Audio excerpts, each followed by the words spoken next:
சாந்தி. அதாவது நம்ம இப்போ சொன்னோம்லப்பா, அதாவது ஃபஸ்ட்டு நிம்மதி வேணும். நிம்மதி இருந்தால் தான் வந்துட்டு அடுத்த அமைதி கிடைக்கும். அமைதி அடுத்தபட்சம் சுகம். சரிங்களா? அடுத்தபட்ச சுகம்னு சொன்னோம். சரிங்களா? அந்த சுகம் எப்பயுமே நிலைச்சிருக்கிறதுக்கு உள்முகமாக அந்த சாந்தி இருக்கணும். சரிங்களா? அந்த உள்முகமாக அந்த சாந்த சுரூபமாக சாந்தியோட ஒரு குணம் வந்துட்டு திருப்தி. எப்பயுமே அந்த திருப்தி ஃபீல் பண்ணால் தான் சாந்தி உள்ளே வந்துட்டு ஆத்மாக்குள்ளே நிரம்பி இருக்கும். சரிங்களா? அந்த உள்முகமான அந்த திருப்தி அந்த சாந்தியை கொடுக்கும். சரிங்களா? சாந்தி இருந்தால் தான் நம்மளுக்கு வந்துட்டு ஆரோக்கியம், அடுத்தபட்சமாக சுகம், அடுத்தபட்சமாக அதீந்திரிய சுகம். சரிங்களா? இந்த ஸ்டேஜில் நம்ம ஒவ்வொரு நாளும் எந்த நிலையில் இருக்கோன்னு நம்மளே இது பண்ணிக்கணும்னு நம்ம சொன்னோம். சரிங்களா? அதில் வந்துட்டு நம்ம ஒரு நாள் அமைதி கெடுதா, ஒரு நாள் நிம்மதி கெடுதா, இல்லை அந்த நாள் சாந்தி கெடுதா, ஸோ எந்த அளவுக்கு நம்மளோட ஆத்மா ஸ்திதி கெடுதுன்னு நம்மளே செக் பண்ணிட்டு நம்ம பார்த்துக்கணும்னு சொன்னோம். சரிங்களா? இதுதான் யோகாவோட ஒரு முக்கியமான தன்மை. இதில் தான் நம்ம செல்ஃப் செக் பண்ணி நம்ம முன்னேற முடியும் அப்படின்னு நம்ம பார்த்தோம். நடுவில் நான் சாந்தியை மிஸ் பண்ணிட்டேன். சாந்தி இதுக்கு ரொம்ப முக்கியம். சரிங்களா? அது கெடுறனால தான் எல்லாமே கெடுது. சரிங்களா? ஓகே. ஓம் சாந்தி. அடுத்து இப்போ நம்ம யோகா பண்ணோம்ல. சரிங்களா? யோகாவில் மெயினாக முக்கியமாக இருக்க வேண்டியது அன்பும் சக்தியும் பக்காவாக இருக்கணும். சரிங்களா? சக்தி பக்காவாக இருக்கிறதுக்கு அதுக்கு 2 சக்தி முக்கியமாக தேவைப்படுது. அதாவது ஆரோக்கியத்தின் சக்தி, அடுத்து தூய்மையின் சக்தி. இது 2ம் பக்காவாக இருந்தால் தான் தைரியத்தின் சக்தி உங்களுக்கு பக்காவாக இருக்கும். சரிங்களா? நீங்கள் நெருப்பில் கூட பார்க்கலாம். அதாவது தைரியத்தின் சக்தி ரெட் கலரில் இருக்கும். சரிங்களா?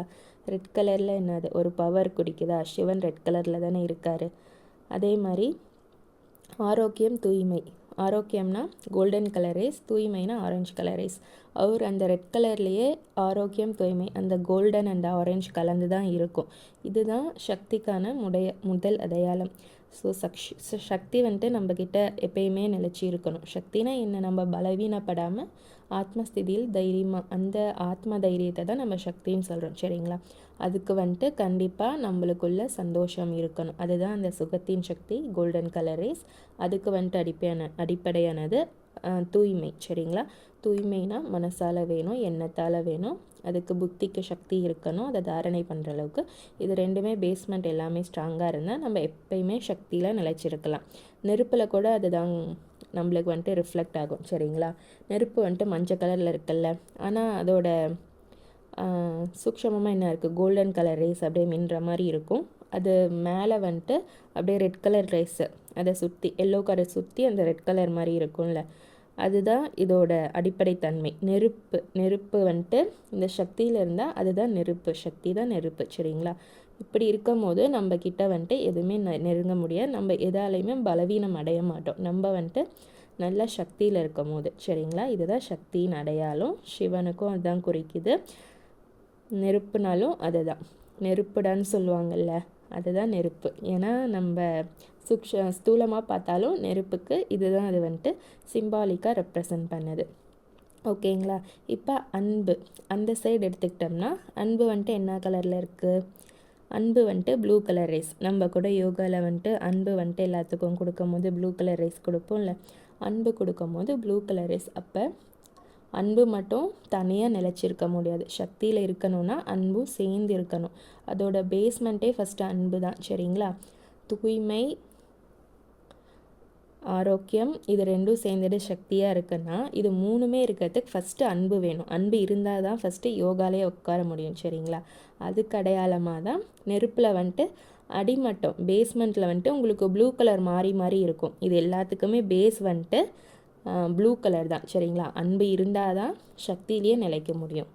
அதனால்தான் சிவன் அன்பு சுரூபமானவராக எப்பயுமே அன்பே சிவம்னு சொல்கிறாங்க. ஓகேங்களா? இதுதான் நெருப்புக்கான அடையாளம். சரிங்களா? நம்ம எல்லாமே சிவனோட சக்திகள், நெருப்பு தான். அவருக்கு சமமாக போகிறோம். ஸோ இதை நம்ம புரிஞ்சுக்கணும். நெருப்போட தன்மையை புரிஞ்சுக்கணும். நம்ம ஒவ்வொருத்தரும் நெருப்பு மாதிரி இருக்கணும். சரிங்களா? ஓகே. அன்பு இல்லாமல் வெறும் அந்த சிவப்பு கலர் அது மட்டும் இருந்துச்சுன்னா அது வந்துட்டு கலியுக மனுஷங்க. இந்த அகங்காரம் அந்த இதில் போயிடும். அன்பு இல்லாமல் எப்பயுமே சக்தியில் நிலைக்க முடியாது. அகங்காரத்தில் போனால் வீலை தான் செய்வாங்க. சரிங்களா? அது வந்துட்டு வெறும் ரெட் கலர் வந்துட்டு டேஞ்சர் லைட். ஓகேங்களா? ஸோ எல்லாத்துக்குமே ஆழமான விளக்கம் இருக்குது. உங்களுக்கு இந்த விளக்கம் வந்துட்டு ரொம்ப யூஸ்ஃபுல்லாக இருக்கும்னு நினைக்கிறேன். ஓம் சாந்தி. அடுத்து வந்துட்டு நம்ம இப்போ முரளி படிக்க ஸ்டார்ட் பண்ணிடலாம். இன்றைக்கு முரளி வந்துட்டு 9/1/2025 காலை முரளி. ஓம் சாந்தி. பாப்தாதா மதுபன். இனிமையான குழந்தைகளே, நீங்கள் விகர்மங்களின் தண்டனைகளிலிருந்து விடுவதற்கான முயற்சி செய்ய வேண்டும்.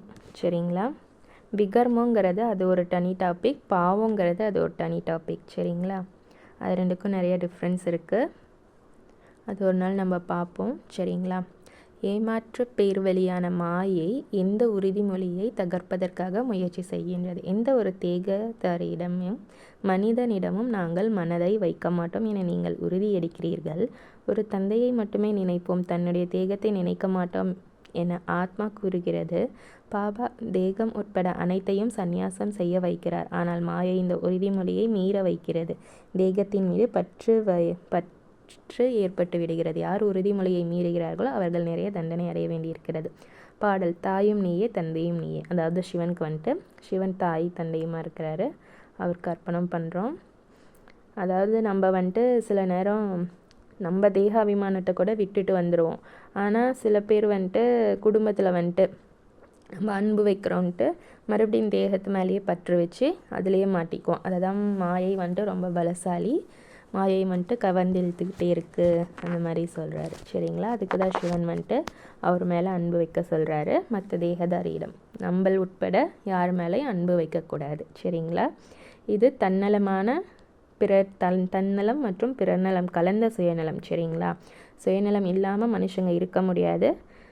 அதில் வெறும் சுயநலம் மட்டும் கலந்தாதான் பிறருக்கு துன்பம் தருது. இது வந்துட்டு பிறருக்கு துக்கம் தராமல் பிறருக்கும் சுகத்தை தரது, தனக்கும் சுகத்தை தர தன்னலம்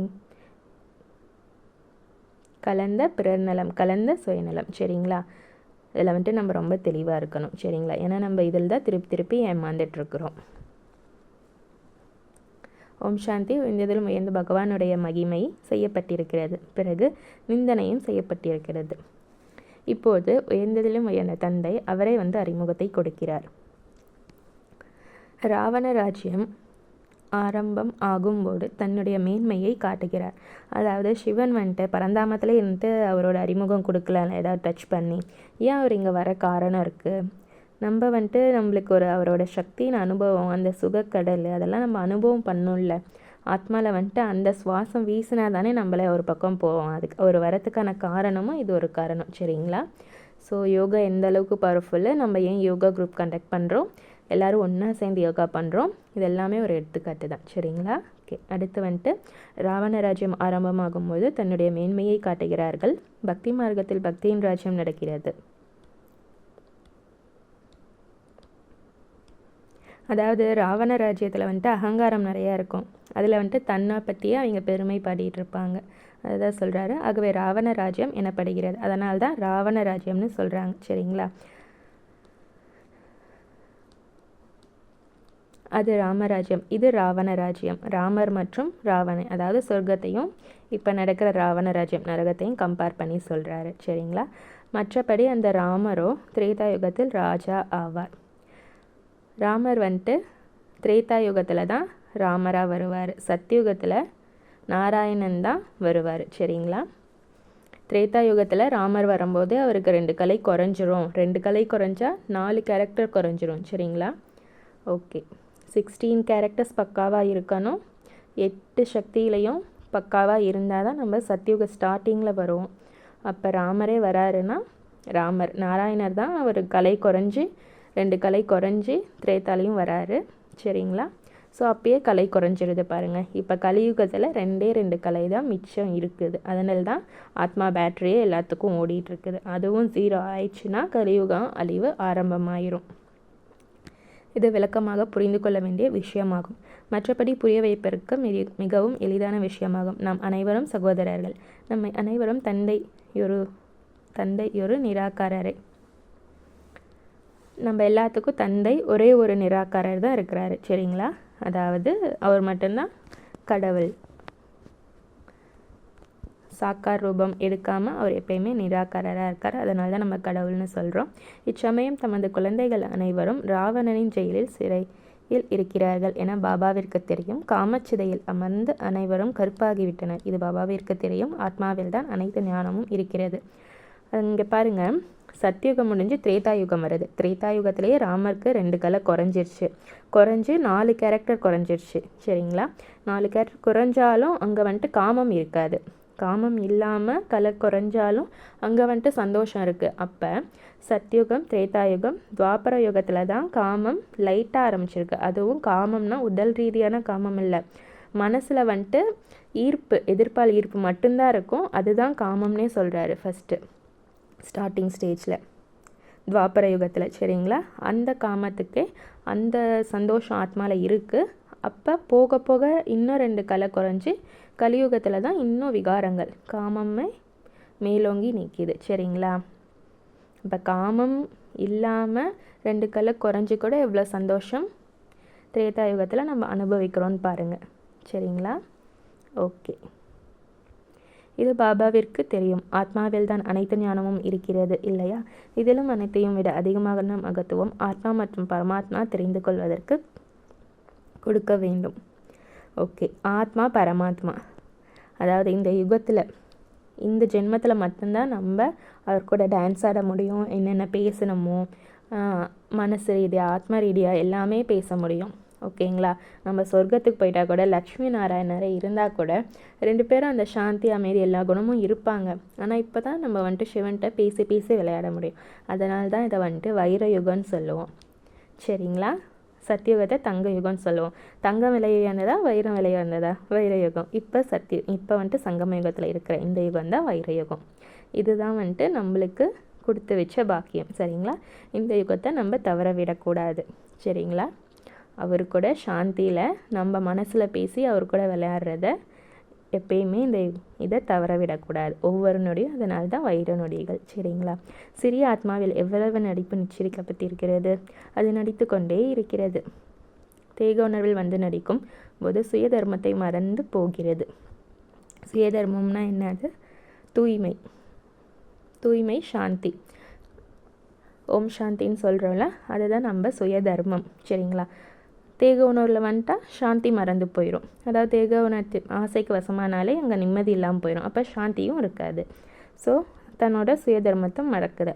ஆத்மாங்கிற சுயதர்மம் சாந்தி, அதையே மறந்து சாந்தி இல்லாமல் இப்போ நிம்மதி இல்லாமல் அலையிறாங்க. அதை தான் சிவன் சொல்கிறாரு. சரிங்களா, இப்போது பாபா வந்து ஆத்மா அபிமானியாக மாற்றுகிறார். ஏனென்றால் நாம் தூய்மையாக மாற வேண்டும் என்று ஆத்மாதான் கூறுகிறது. என்னை மட்டும் நினையுங்கள் என பாபா கூறுகிறார். ஓ பரம்பிதா, ஓ பதீத பாவனா, ஆத்மாக்களாகிய நாங்கள் அழுக்காகிவிட்டோம், எங்களை வந்து தூய்மையாக மாற்றுங்கள் என ஆத்மாதான் அழைக்கிறது. சமஸ்காரங்கள் அனைத்தும் ஆத்மாவில் இருக்கிறது அல்லவா. நாம் பதீதமாகிவிட்டோம் என, பதீதம்னா அதாவது அழுக்காயிட்டோம்னு சொல்கிறது. சரிங்களா, நாம் பதீதமாகிவிட்டோம் என ஆத்மா தெளிவாக கூறுகிறது.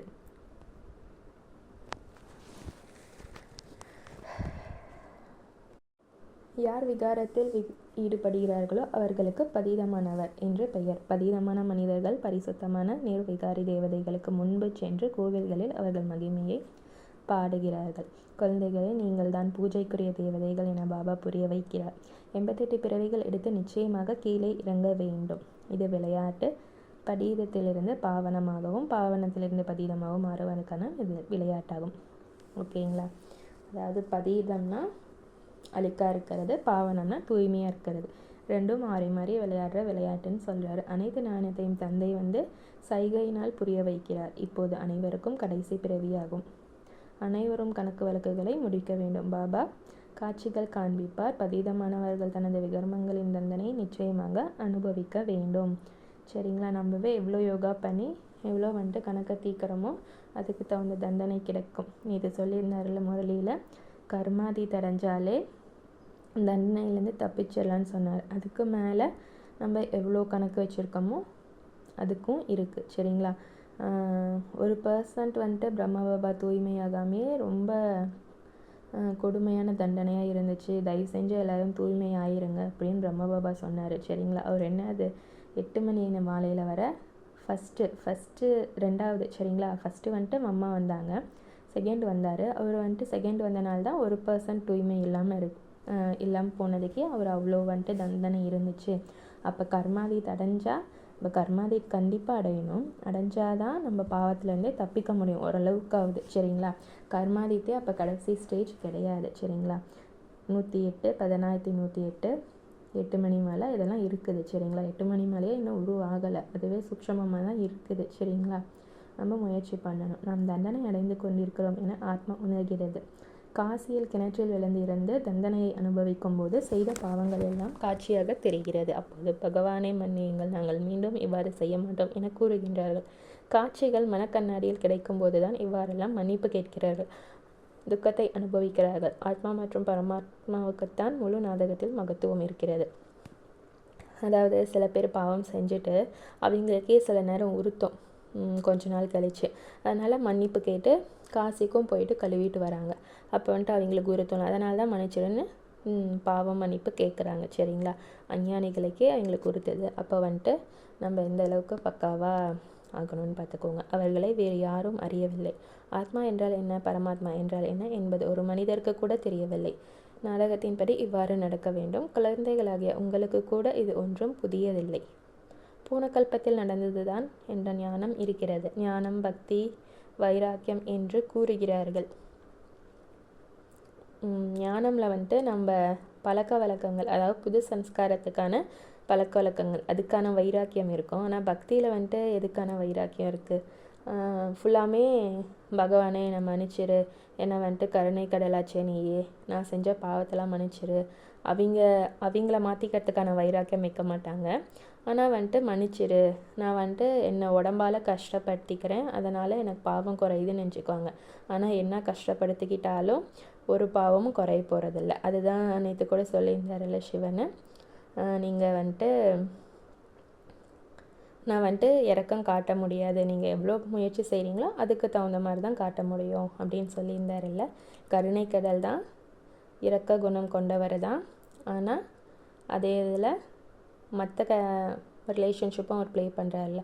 சத்குரு, கடவுள், அப்புறமேட்டு டீச்சர், ஒரு அம்மா அப்பாவாக இருந்து அதில் வந்துட்டு அவர் பக்காவாக இருக்காருல்ல. ஸோ இதுதான் அன்பும் சக்தியும் கலந்த ரூபம் சரிங்களா. நம்மளும் அப்படி தான் இருக்கணும்.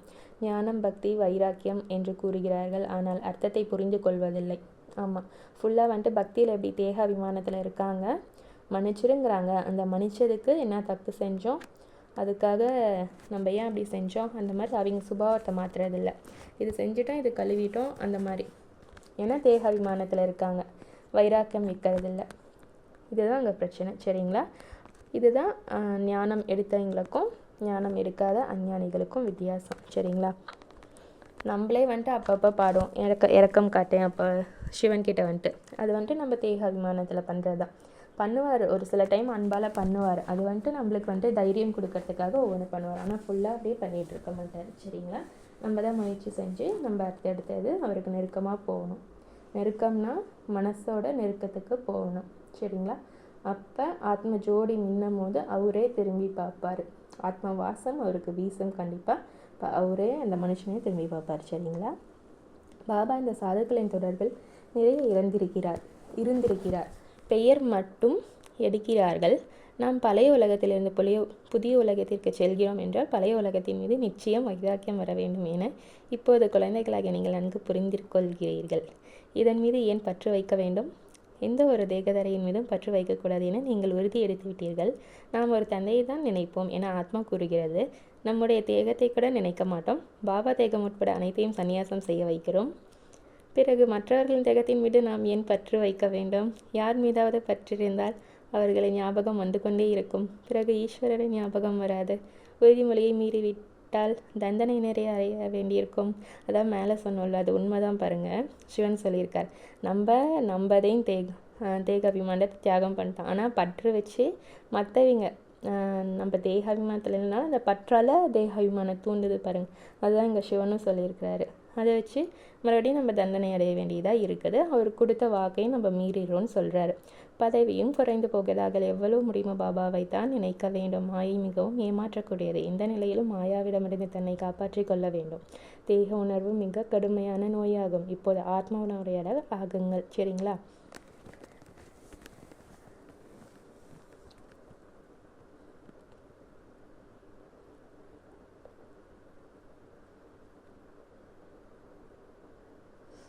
ஓகே, ஆத்ம உணர்வில் எப்பயுமே இருந்தால் பாபாவே நினச்சிட்டு இருந்தால் தேக உணர்வுங்கிற நோய் வந்துட்டு விலகிவிடும். தேக உணர்வை நோயின்னு சொல்கிறாரு பாருங்க. முழு நாளும் தேக உணர்வில் இருக்கிறார்கள் பாருங்கள், அவருக்கே பிடிக்கலையாட்டுக்கு. முழு நாளும் தேக உணர்வில் இருக்கான்னு அவரே ஃபீல் பண்ணுறாரு. சரிங்களா? பிரியதர்ஷினி வேலை செய்து கொண்டிருந்தாலும் தனது பிரியதர்ஷனை நினைத்து கொண்டிருப்பது போல கைகள் வேலை செய்து கொண்டிருந்தாலும் மனம் தந்தையை நினைக்கட்டும் என பாபா புரிய வைத்துள்ளார். ஓகே, தேக உணர்வு நோய் அதில் இருக்கதான் இருந்தனால, படிப்படியாக இருந்தனால தான் நம்ம சூக்ஷமமாக கொஞ்சம் கொஞ்சமாக அந்த தாக்கம் தேங்கி நம்ம உடம்புல நோயாக அது வெளிப்பட்டிருக்கு. அதை தான் பாபா டைரெக்டாக தேகாபிமானம் நோயின்னு டைரெக்டாக சொல்லிட்டாரு. சரிங்களா? அவருக்கு தெரியும் நம்ம எந்த உணர்வில் இருக்கோம், நம்ம உடம்ப நினச்சிட்டு இருக்கோமா, எந்த அபிமானத்தில் இருக்கோம், இல்லை ஆத்மரூபமாக இருக்கோமா, வேலை செஞ்சுக்கிட்டே அவரை நினைக்கிறோமா, அதெல்லாம் தெரியும். தெரிஞ்சுட்டு தான் அவர் டச் பண்ணுவார். சரிங்களா? இல்லைனா வந்துட்டு வைப்ரேஷன் அவரையும் தாக்கிடுமே. சரிங்களா? அதனால தான் வந்துட்டு பற்றில் அவர் மாட்ட மாட்டார். சக்தியாகவும் இருந்து ஆத்ம ரூபத்தில் நிலச்சா மட்டும்தான் குழந்தை உங்ககிட்ட நான் பேசுவேன், அதுக்கு தகுந்த ஹெல்ப்பும் பண்ணுவேன்னு சொல்கிறாரு. சரிங்களா? இதுதான்.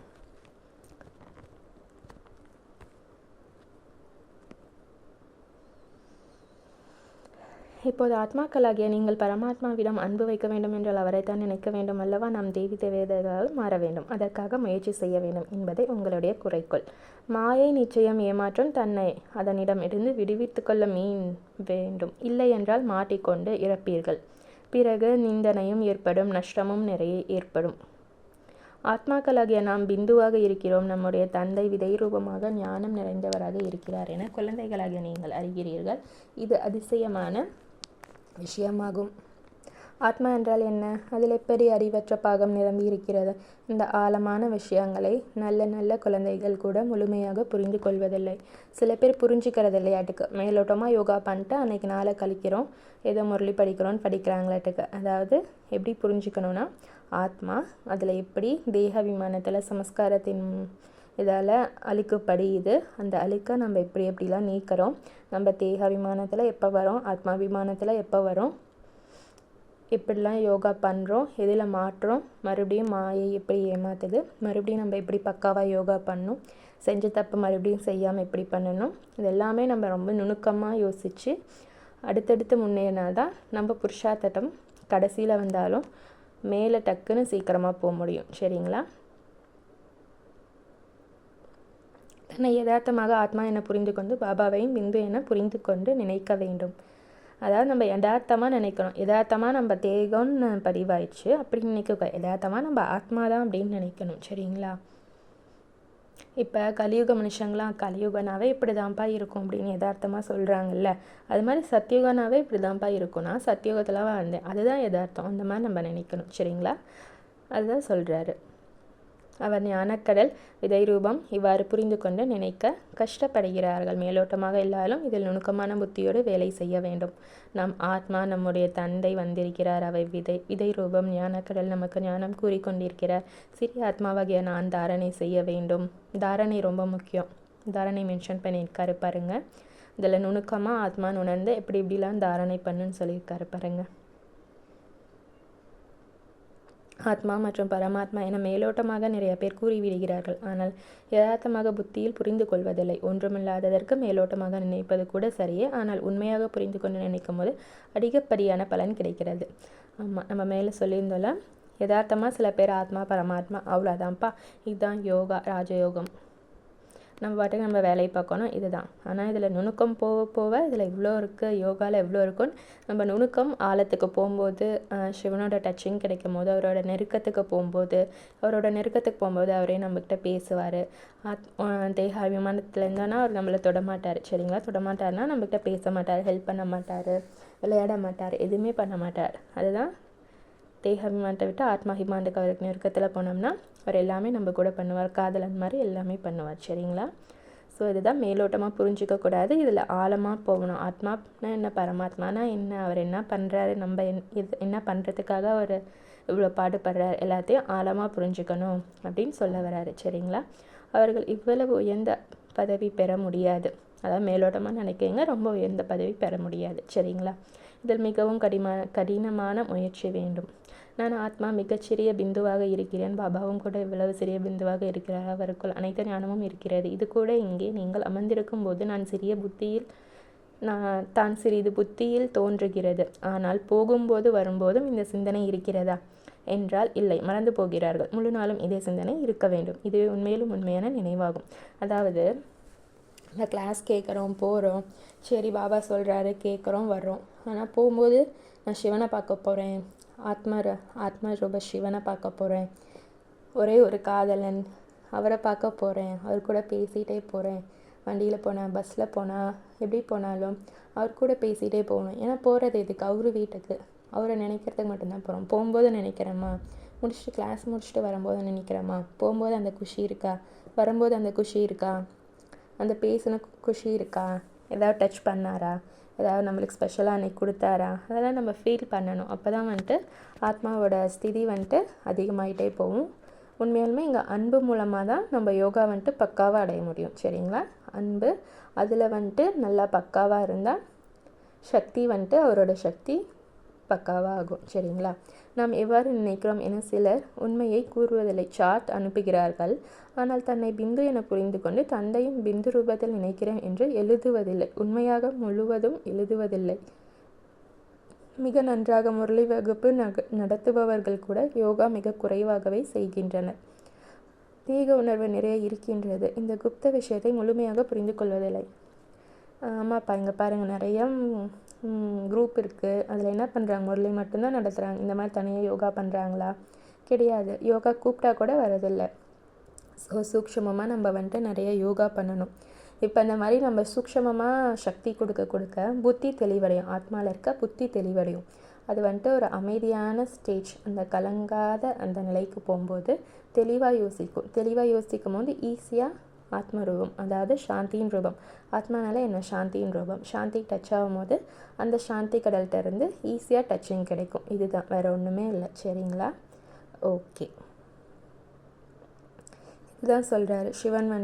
நிறைய பேர் முரளி எடுக்கிறாங்க, யோகாவுக்கு முக்கியத்துவம் கொடுக்கறது இல்லை அப்படின்னு சொல்கிறாரு.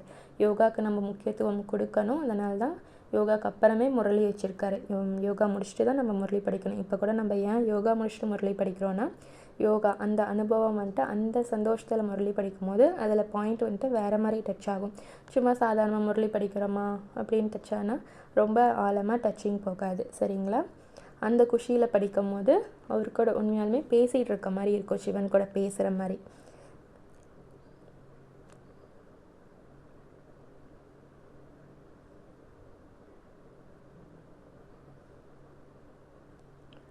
இதுதான் உண்மையாலுமே நினைக்கிறது, சரிங்களா. மற்ற டைமில் சும்மா ஏதோ படிக்கிறோமே அந்த மாதிரி இல்லை. ஒரு பாயிண்ட்டை படித்தாலும் அதை கடையணும்னு சொல்வார் சிவன். ஞானக்கடலை கடையணும்னா என்ன, அது உண்மையாலுமே அவர் எந்த இதை நினச்சி சொல்கிறாரு, இப்படி நினச்சி, இப்போ காதலை காதலி இதை நினச்சி சொல்லியிருப்பாளா, அதை நினச்சி சொல்லியிருப்பாளா, அந்த மாதிரி நம்ம சிவன் நினச்சி சொல்லணும். எதுக்காக இதை சொல்லியிருப்பார், அவர் என்ன நினச்சி சொல்லியிருப்பார், இப்படிலாம் அவர் யோசிப்பாரா, இப்படிலாம் விளையாடுவாரா, இப்படிலாம் அவருக்கு ரசனை இருக்கா, இப்படிலாம் அவர் பேசுவாரா, காமெடி பண்ணுவாரா, அந்த மாதிரி ரசித்து முரளி படிக்கணும். ஒரு பாயிண்ட் வந்தாலும் அது எந்த இதில் அவ்வளோ ஆத்ம ரூபத்தில் அந்த அன்பு கலந்துருக்கும் போது நம்மளுக்கு அந்த அன்பே ஒரு திருப்தி தரும். அந்த அன்பை நம்ம உணரணும். அப்போ நம்மளுக்குள்ளே அந்த அன்பின் சக்தி முரளியில் படிக்கும் போது அந்த அன்பின் சக்தி அப்போ நிறையும். யோகா பண்ணும்போது மட்டும் கூட நிறையாது, முரளி படிக்கும் போதும் நிறையும். இந்த மாதிரி நம்ம ஞானக்கடலை கடைஞ்சி ஆழமாக சிந்திச்சு படிக்கும் போது அப்பையும் நம்மளுக்குள்ள சக்தி நிறையும், சரிங்களா. இதுதான் இதுதான் முரளி படிக்கிறதுக்கான நுட்பமாக ஆழமாக படிக்கிறதுக்காகவும் மேலோட்டமாக படிக்கிறதுக்காகவும் இருக்கிற வித்தியாசம். சரிங்களா? இது கூட நீங்கள் அமர்ந்திருக்கும் போது தான் சிறிது புத்தியில் தோன்றுகிறதா, ஆனால் போகும்போதும் வரும்போதும் இந்த சிந்தனை இருக்கிறதா என்றால் இல்லை, மறந்து போகிறீர்கள். முழு நாளும் இதே சிந்தனை இருக்க வேண்டும். முழு நாளும் நம்மளுக்கு இருக்கிறது இல்லை. சில பேர்த்துக்கு போகும்போது வரும்போது இருக்கான், ஆனால் முழு நாளும் இருக்கான்னு கேட்டால் இல்லையா. இதுவே உண்மையிலும் உண்மையான நினைவாகும். ஆனால் முழு நாளும் இருக்கணுமா, அதுதான் உண்மையிலும் உண்மையான நினைவாகுமா. அப்போ தான் அவருக்கு நேர்மையாக உண்மையாக இருக்கும் அப்படின்னு அவர் புரிஞ்சுக்குவாராம். இப்போ காதலை ஏமாற்றிட்டா வந்துட்டு கோவப்படுவாங்கல்ல, வருத்தப்படுவாங்கள்ல, அந்த மாதிரி சிவன் சொல்கிறாரு. அப்போ தான் நீங்கள் உண்மையாக என்ன ஆத்மரூபமாக நினச்சிங்க, என்ன வந்துட்டு அன்பாக நினச்சிங்க அப்படின்னு அவர் ஏற்றுக்குவாராம். நாம் எவ்வாறு நினைக்கிறோம் என சிலர் உண்மையை கூறுவதில்லை. சார்ட் அனுப்புகிறார்கள், ஆனால் தன்னைத்தானே புரிந்து. சார்ட் வைக்கிறத பற்றி சொல்லியிருந்தாரல்ல, அதாவது எழுதுகிறாங்களாம், அவங்களுக்கே நான் ஆத்மாவில் இருக்கேனா இல்லையா அந்த ரூபம் தெரியாமல் எழுதுகிறாங்களாம் சில பேர்.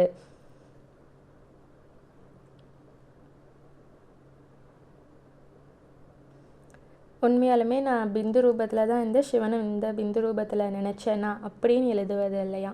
சும்மா நினச்சேன், தேகாபிமானத்தில் இருந்து கூட நினைக்கலாம் சிவனை, ஆனால் பிந்து ரூபத்தில் இருந்து நான் பிந்து ரூபத்தில் சிவனை நினச்சேனா அப்படின்னு சார்ட் எழுதுறது இல்லையா. அதுதான் உண்மையான ஆத்மாபிமான நிலை. அந்த ஆத்மாபிமானம் வருதா, ஏன்னா தேகாபிமானத்தில் இருந்து பழக்கமாயிடுச்சு. அந்த ஸ்டேஜ்க்கு வரீங்களா, இப்போ கொஞ்சம் நேரம் வந்தால் கூட எவ்வளோ நேரம் இருக்கீங்க, அது மெயின்டைன் ஆகுது. அந்த மாதிரி எழுதுறது இல்லையா சார்ட்டு. ஒரு மாதாஜி கேட்டிருந்தாங்க சார்ட் எப்படி எழுதணும்னு, இது உங்களுக்காக எழுதியிருக்காருன்னு நினைக்கிறேன் சிவன். அதாவது சார்ட் எழுதணுன்னா பாருங்கப்பா, நம்ம ஆத்மாவாக இருக்கும், சிவன் ஆத்மாவாக நினைக்கிறோமான அந்த கனெக்ஷன் ரெண்டுமே இருந்தால் தான் அதை கனெக்ஷன்னு சொல்லுவோம். சரிங்களா? அப்போ வந்துட்டு அந்த 2 கனெக்ஷனும் இருக்காங்கிறத தான் உறுதிப்படுத்தி சார்ட் எழுதணுமா. சும்மா வந்துட்டு நம்ம எழுதக்கூடாதான். நம்ம தேகாபிமானத்துலேருந்து சிவனை நினைக்கிறப்ப எழுதக்கூடாது, இல்லை வந்துட்டு புலம்புறப்ப நான் இவ்வளோ நினச்சேன் அந்த மாதிரி எழுதக்கூடாது. உண்மையான அந்த ஆத்ம திருப்தி, அந்த சுகத்தில் நான் இவ்வளோ நேரம் சிவன் அன்பாக நினச்சேன், எனக்கு சுகம் கிடைச்சது, அந்த மாதிரி எழுதணும். அதுதான் உண்மையான சார்ட்டுன்னு சொல்கிறாரு சிவன். சரிங்களா? முதலில் கர்மாதித் நிலையை அடைய வேண்டும் அல்லவா, அவர்களை உயர்ந்த பதவி அடைவார்கள். மற்றபடி முரளி வாசிக்கக்கூடியவர்கள் நிறைய பேர் இருக்கிறார்கள், ஆனால் யோகத்தில் இருக்க முடிவதில்லை என பாபா கூறுகிறார்.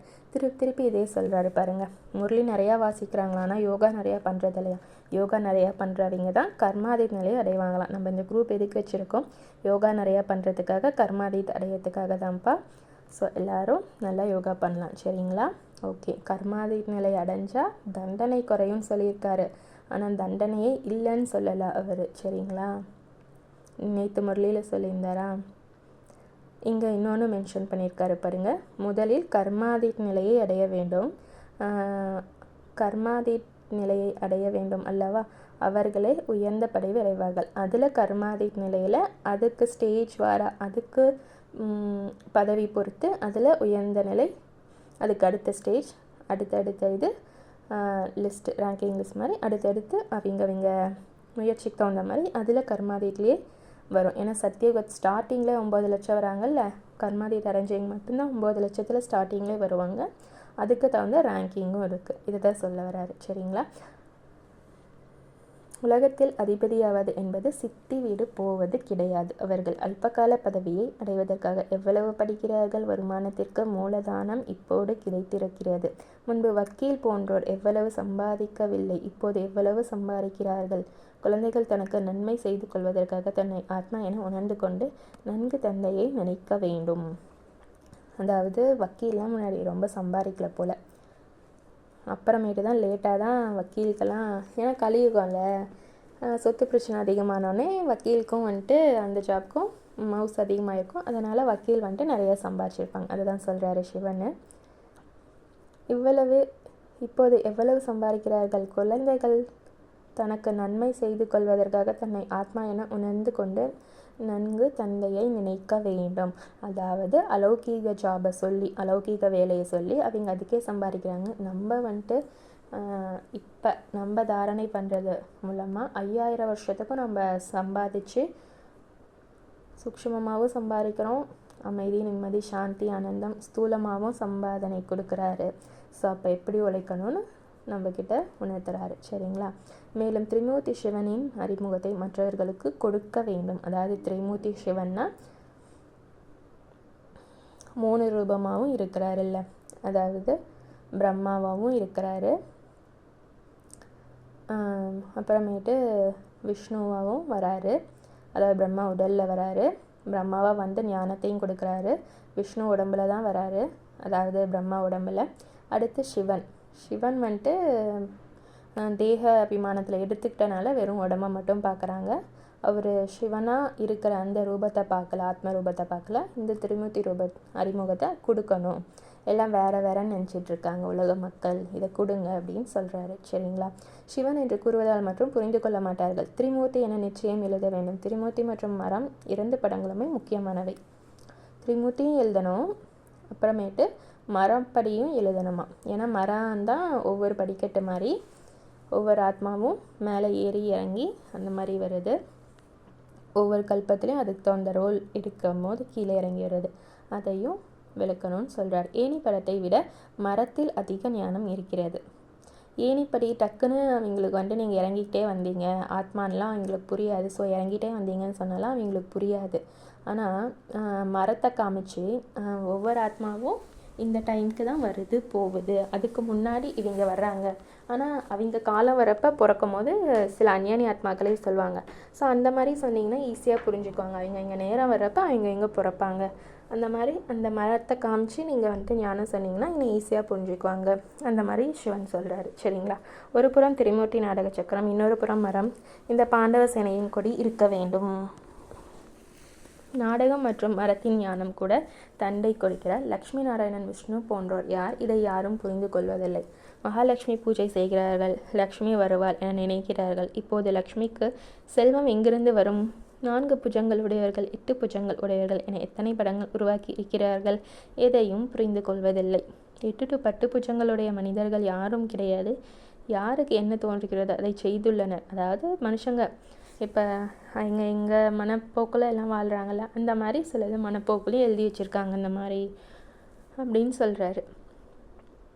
ஹனுமானின் பூஜை செய்யுங்கள் என யாரோ வழியில் கூறினார், அவ்வளவுதான். உடனே அதன்படி நடக்கின்றனர்.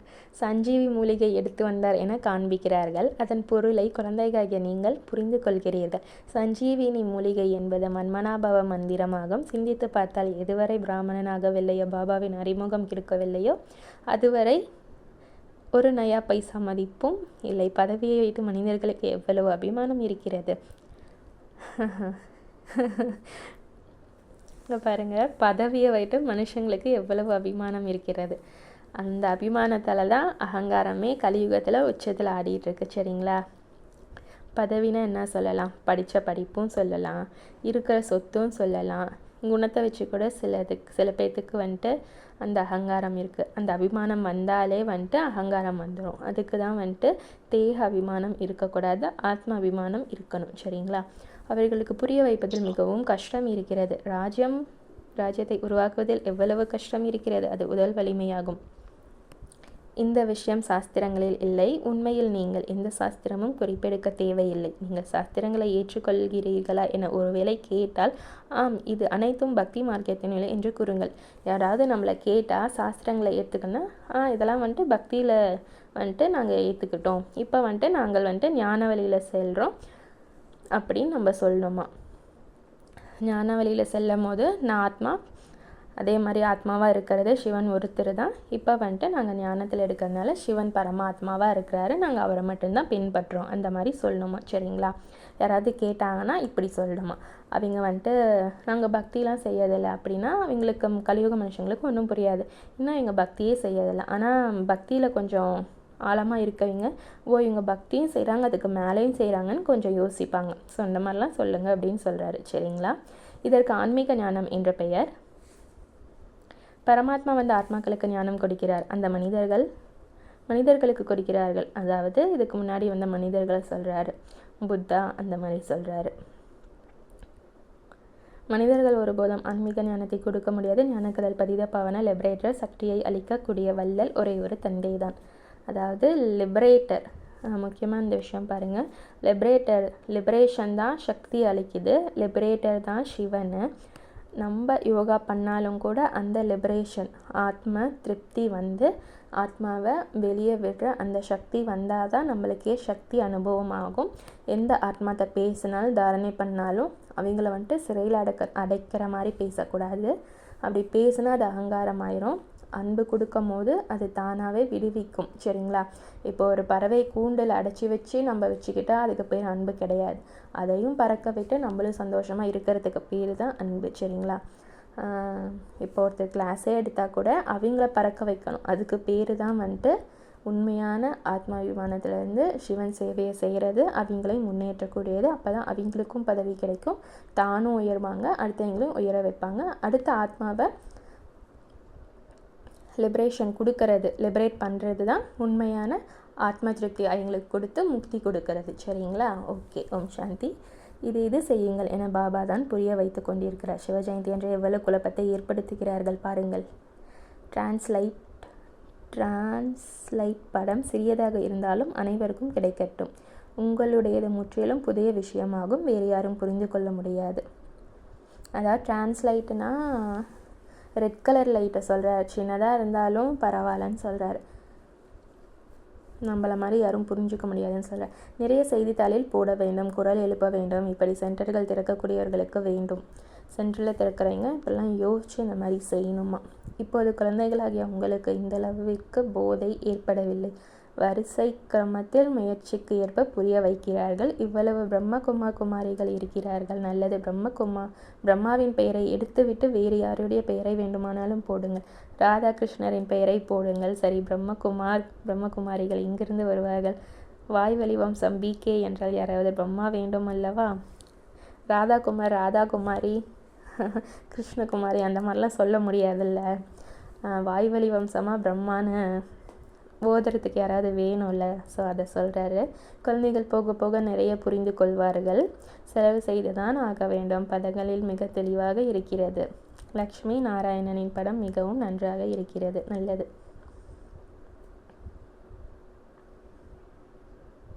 அதாவது போக போக புரிஞ்சுக்குவாங்களாம். அதாவது சேவையில் நுணுக்கத்தை கொண்டு வரணும்னு சொல்கிறாங்க. சரிங்களா? சிவன்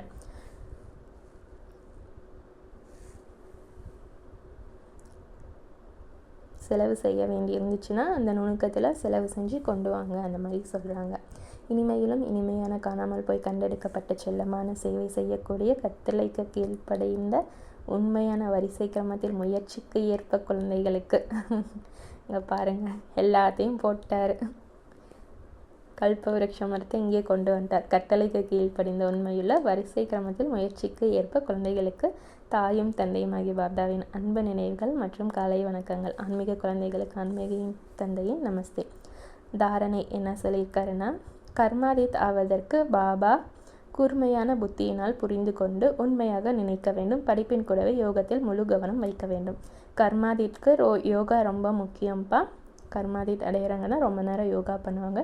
ஒரு நாளைக்கு 8 மணி நேரம் யோகா உடனே பண்ண முடியாது, ஆனால் கொஞ்சம் கொஞ்சமாக கொண்டு வரணும். வெறும் யோகாவில் மட்டும் உட்காரக்கூடாது, வேலையும் செஞ்சுக்கிட்டே யோகா இருக்கணும். அப்போ தான் வந்துட்டு கர்மாதீத் ஆக முடியும். ஏன்னா கர்மாதீத்கான டெஃபினிஷனே வேலை செஞ்சுட்டு யோகாவில் மூழ்கிறது தான் கர்மாதீத்கான யோகா. சரிங்களா?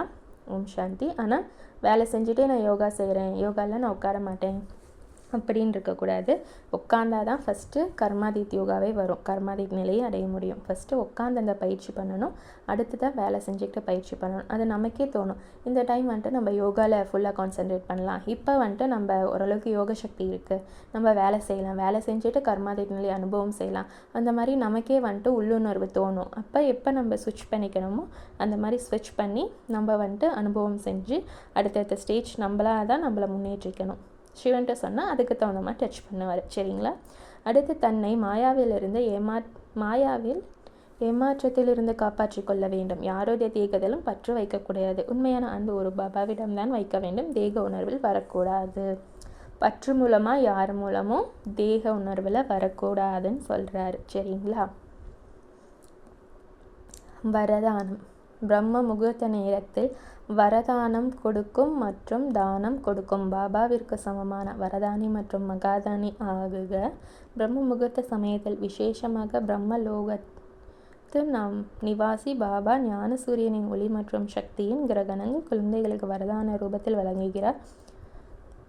கூடவே பிரம்ம பாபா பாக்கிய விதாதாவின் ரூபத்தில் பாக்கியம் என்ற அமிர்தத்தை பகிர்ந்தளிக்கின்றார். புத்தி என்ற கலசம் வெறும் அந்த அமிர்தத்தை தாரணை செய்ய தகுதியாக இருக்க வேண்டும். எந்த விதமான தடை மற்றும் சோதனைகளும் இராது. அப்போது முழு நாளின் உயர்ந்த ஸ்திதி மற்றும் செயல்களின் முகூர்த்தத்தை ஏற்படுத்தி கொள்ள முடியும். ஏனெனில் அமிர்த வேலையின் சூழ்நிலை தான் விருத்தியை மாற்றக்கூடியது. ஆகையால் இந்த சமயம் வரதானம் எடுத்து தானம் கொடுங்கள், அதாவது வரதானி மற்றும் மகாதானியாக ஆகுங்கள். பிரம்ம முகூர்த்தத்தை மாதிரி அப்போ ஸ்பெஷலாக வந்துட்டு பாபா வந்துட்டு சக்தி கொடுக்குறாரு. அது கூட பிரம்ம பாபாவும் சேர்ந்து தானம் கொடுக்குறாரு. சரிங்களா? ஸோ 2 பேரும் அந்த டைமில் வந்துட்டு அப்போ தான் ஃப்ரீயாக இருக்கனால அப்போ நம்ம சக்தி எடுத்தால் வந்துட்டு ஈஸியாக நம்ம வந்துட்டு சக்தி அனுபவம் பண்ணலாம். முக்கியமாக அப்போ பண்ணணும் கண்டிப்பாக அப்படின்னு சொல்கிறாரு. சரிங்களா? அடுத்து ஸ்லோகன். கோபம் உடையவர்களின் வேலை கோபம் கொள்வது மற்றும் உங்களின் வேலை அன்பை கொடுப்பதாகும். தனது சக்திசாலியான மனதின் மூலம் சக்தி கொடுக்கும் சேவை செய்யுங்கள். யார் என்ன வேலை செய்கிறாங்களோ அந்த வேலை தான் செய்வாங்க. சரிங்களா? இது கூட ஒரு ஸ்லோகன் சொல்லியிருந்தார் இல்லை, அதாவது கடைசியில் கலிகாலத்தில் போக இன்னும் குழப்பங்கள் அதிகமாகிட்டே தான் போகும். ஆனால் அவங்க வேலை அது குழப்பத்தை க்ரியேட் பண்ணுறது, உலகத்தை முடிக்கிறதுக்கு. ஆனால் நம்ம வேலை என்ன, இன்னும் தெளிவாகிட்டே போகிறது, சத்தியுகத்துக்கு போகிறதுக்கு, இன்னும் அதீந்திரிய சுகத்தில் போய் குஷி அனுபவிக்கிறது, ஆனந்தத்தை அனுபவிக்கிறது. ஸோ கோபம் படுறாங்கன்னா அவங்களோட வேலை அதுதான். அவங்களுக்கு அவ்வளோதான் புத்தியில் அன்பு இருக்குது. அவங்க அதுக்கு தகுந்த மாதிரி தான் அடுத்தவங்ககிட்டே அன்பு காமிப்பாங்க. ஏன்னா அவங்களுக்கு தன்னைத்தானே அவங்க அன்பை வந்துட்டு உணரலை. ஸோ வந்துட்டு அவங்களோட வேலை அதுதான் நம்ம உணர்ந்துட்டு நம்ம தன்னிலை அன்பு தனக்குத்தானே அன்பை கொடுத்துக்கிட்டு நம்ம சக்திசாலியாக நம்ம மனசை வச்சுருக்கணும், எதுவும் பலவீனமாகாமல். சரிங்களா? தனது சக்திசாலியான மனதின் மூலம் சக்காஸ் கொடுப்பதற்கான சேவை செய்யுங்கள். இந்த மாதிரி தான் ஒருத்தர் கோவப்படுறாங்கன்னா நம்ம அன்பில் நிலச்சிருந்து நம்மளை பாதுகாத்துக்கிட்டு நம்ம அன்பை வந்துட்டு நம்ம ஸ்திதி கெடாமல் நம்ம வந்துட்டு சிவன்கிட்ட கனெக்ட் பண்ணிட்டு நம்ம இருக்கணும். சரிங்களா? நம்மளுக்கு கெடுதல் விளைவிக்கிற மாதிரி இருந்தால் அதில் விலகிக்கணும். அப்போ வந்துட்டு நம்ம போயிட்டு நெருக்கத்தில் இருக்கக்கூடாது அந்த மனுஷங்கக்கிட்ட. ஆனால் வந்துட்டு அவங்க சுபாவமே அப்படி அந்த மாதிரி இருந்தால் அதுலேருந்து நம்ம விலகி நம்மளை பாதுகாத்துக்க முடியும்னா நம்ம வந்துட்டு நம்மளோட ஸ்திதியை அதை கெடாமல் நம்ம மெயின்டைன் பண்ணிக்கணும், அவங்க ஸ்திதியை உணர்ந்து. இதுதான். சரிங்களா? இப்பொழுது சுய நன்மைக்கான அப்படிப்பட்ட திட்டமிடுங்கள். அது உலக சேவைக்கு சக்காஸ் தானாகவே கிடைத்து கொண்டே இருக்க வேண்டும். இப்போது உற்சாகத்தோடு தன் மனதில் நான் பாபாவுக்கு சமமாக ஆகியே காட்டுவேன் இந்த உறுதிமொழியை உறுதி செய்யுங்கள். பிரம்ம பாபாவிற்கு குழந்தைகள் மீது அளவு கடந்த அன்பு உள்ளது. எனவே ஒவ்வொரு குழந்தையும் முன்னால் வந்து எமர்ஜ் விசேஷமாக சமமாவதற்கான சக்காஸ் கொடுத்து கொண்டே இருக்கிறார். ஓகே, சிவனுக்கு சமமாவேன் உறுதிமொழி கண்டிப்பாக எடுக்க சொல்கிறாரு. சரிங்களா? நம்ம அதுக்கு தானே இங்கே சங்கம யுகத்துக்கே வந்தது. இல்லைன்னா நம்ம நார்மலாகவே போயிடுவோமே, ஏன் வந்துட்டு இவ்வளோ கஷ்டப்படணும்? சரிங்களா? ஸோ இந்த மாதிரி வந்துட்டு ஒவ்வொரு குழந்தைகளில் இந்த மாதிரி நம்ம பிரம்ம பாபா வந்துட்டு எமர்ஜ் செஞ்சு அவங்களுக்கு வந்துட்டு சக்தி கொடுக்குறாராம். சரிங்களா? நம்ம இந்த மாதிரி நம்ம வந்துட்டு ஆத்ம ரூபத்தில் இருந்து இந்த முயற்சியெல்லாம் பண்ணுனா பிரம்மாவும் இதுக்கு வந்துட்டு ஹெல்ப் பண்ணுறாராம், சக்தியும் தனியாக கொடுக்குறாராம் எமர்ஜ் பண்ணி. சரிங்களா? ஸோ சிவனை கூப்பிட்டுக்கோங்க, பிரம்மாவை வேணுங்கிறப்ப கூப்பிட்டுக்கோங்க. அதுக்கு தான் வந்துட்டு ஸ்தூலமாக இல்லாமல் சூக்ஷமமாக போயிட்டு பிரம்மா உதவி செய்கிறாரு, சக்தி கொடுக்குற உதவி. அது வந்துட்டு சூக்ஷம உதவியோட சக்தி கொடுக்குற உதவி ரொம்ப மேலுயர்ந்தது, யோக பலத்துடையது. சரிங்களா? ஸோ அந்த மாதிரி உதவி எடுத்துக்க சொல்கிறாரு. ஓகேப்பா, முரளி முடிஞ்சது. ஓம் சாந்தி.